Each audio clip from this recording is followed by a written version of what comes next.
Working theory, and again, it makes me sound like I got a tinfoil hat on, but okay, let's say that, so price goes up, price goes down, price sitting here, right? So people, the old guard will look for a good risk reward. They'll look for good areas that, just anything that's profitable while remaining delta neutral. So let's say like the price is going up here, right? They'll look to short it here. And then the difference is they'll look to have invalidations to avoid slippage. So how do you have an invalidation that avoids slippage?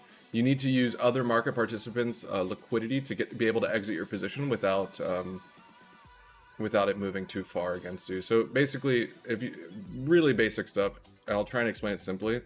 If you wanted to exit Bitcoin right now and sell all your Bitcoin, if you have a lot of it, you have to have enough people on the other side of the market to be willing to buy it from you at that price. If there's not enough other people on that side of the market to buy it from you at that price, then the price will go down until it finds enough people to buy it from you at. And so you want to sell at the current price, but there's not enough people willing to buy it from you at the current price. So it's going to go down until it finds enough. And the difference between where you wanted to sell it and where it actually got sold is the slippage. So you have big moves, right? How do you, like big accounts and big position size, how do you avoid that slippage? How do you get filled at the price you want to get filled at? You need to find areas in the chart where there's a lot of demand or a lot of supply. A lot of people want to buy it from you, or a lot of people want to sell to you in the same spot. So that's usually found in extremities in price. So in this instance, the high, right? There's probably going to be resistance traders. Actually, it's probably easier if I flip it around. Let's do it the other way. So you want to be able to exit your position at the low. There's going to be bids and people who have buy orders, a lot of buy orders at the quote unquote support. So your invalidation, the old way to do it, and I think this is why the old guard is getting rinsed, is they'd have their invalidations here, their stop losses and their liquidations here.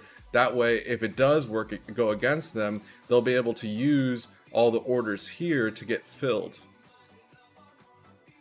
Instead of, if it's out in the void over here and their stop losses are at the low, then they could get slippage down here and actually get filled here. But in this case, they're getting filled here because there's enough buyers. Let me know if you guys are following so far, if I need to explain that a little bit more simple.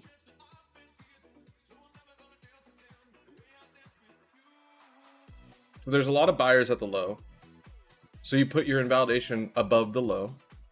That way you can use those buyers to exit in the event that it moves against you. Because theoretically, there's not going to be a reason why there's buyers down here, because there's no data to logically have buyers in the void. So if you have your invalidation here, you could, slide until there's enough in the void to get filled. Anyways, that has led to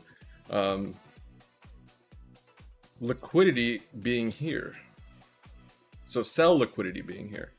Because if the old guard is trying to exit a big position here, there's going to be a lot of sell liquidity there. So then if there's going to be a lot of sell liquidity there, you could take the old guard's positions from them and then pump it. And then you have an equal low. And these equal lows, what they do is all the retail guys that were buying down here, they have their invalidations in the void because they're not worried about slippage. What they don't understand is if enough of them have it in the void, there will be slippage. And that's where the opportunity to visualize supply and demand on the spot market, you can visualize it clearly through the price because of what happens on the derivative market. So let's say eventually it comes down and takes this out. Well, one of two things is going to happen, right? All these retail guys are going to get fucked at the same time, which could lead to a cascade.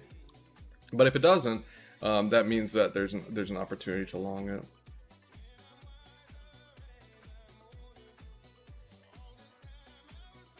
So you have old guard getting rinsed by the new guard, creating fragile market structure for the retail, and the final step is we get to take advantage of that. We don't have to do much. We just got to wait for retail to get absolutely slaughtered, right, at the lows, And then if it deep dives, then there's no opportunity. We're hands off, no risk. If the market naturally starts to revert back to the mean, because after that, that shows me that there's more supply in the spot books than we're really giving credit for, and that this move was temporarily pulled down because long leverage got squeezed. So there wasn't people actually selling Bitcoin. I mean, there was some people selling, but it didn't match. The supply and demand didn't match the movement on the price. The movement on the price was largely due to the fact that people got liquidated at the same time.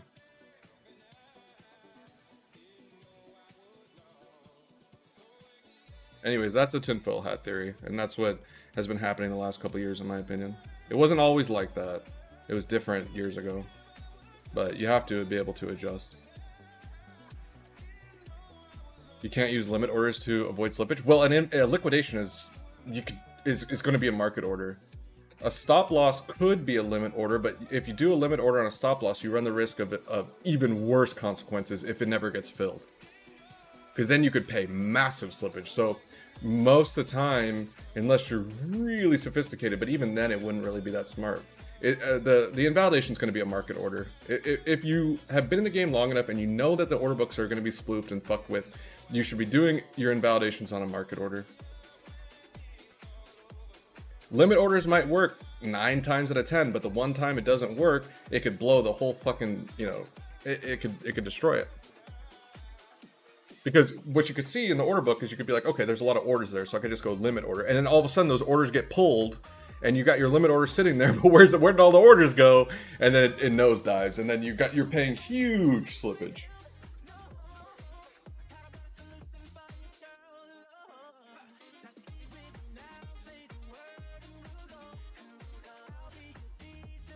I know we have a mixture of degens in here and sophisticated market participants, but hopefully that was worth it, and some people actually fucking understood what I was saying. And it wasn't just yelling into the void.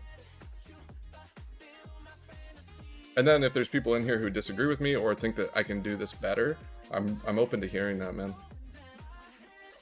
If you think I'm wrong about something or you think I could do something better, I'd really appreciate it, you saying something. I'm not going to beat you up for it. I'm not going to yell at you or anything. Dalio says you got to stress test your ideas. Always be learning, always be stress testing your ideas. You can always get better.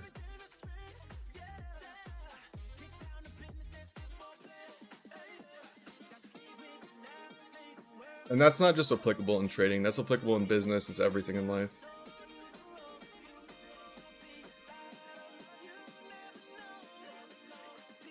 Yeah, if the people want that EJ, then I can do it, yeah.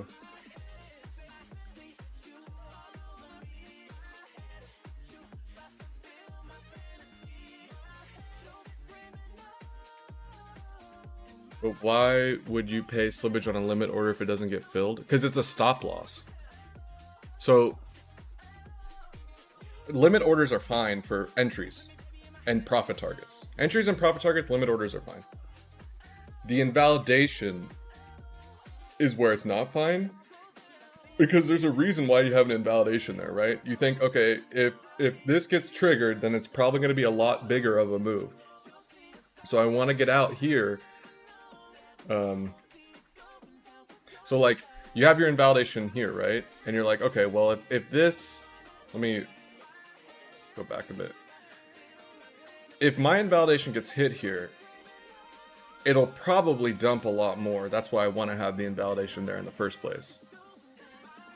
Right? So stop loss or isolated liquidation, whatever one you want to use. If that's the logic, then you don't want to have a limit, because if your limit's sitting here and it never got filled and the price does this, you have a few options. I mean, you can either cut the loss at a huge slippage, or you can try and stubbornly hold on to it and hope that the market bails you out. And if the market doesn't bail you out and does that, then you could blow up your entire account.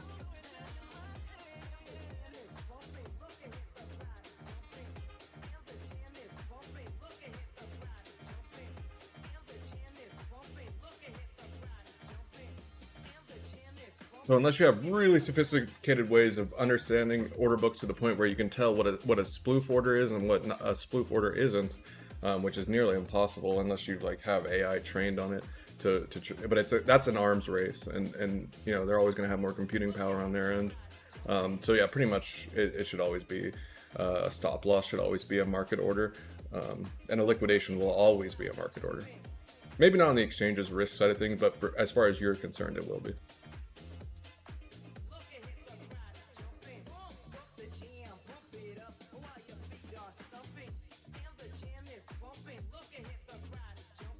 Does everyone always trade with large amounts of leverage in these cases? It's not about the individual trading with a lot of leverage. It's about the collective together. When you add all that together, it gets big.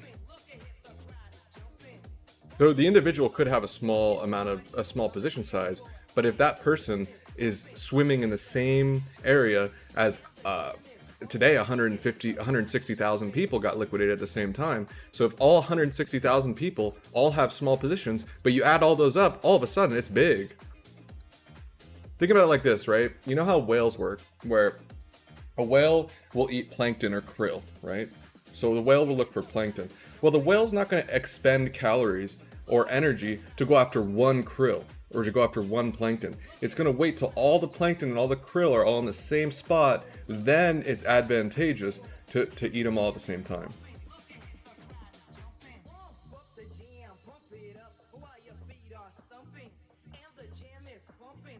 And what you want to be is a remora fish. You want to swim next to the whale.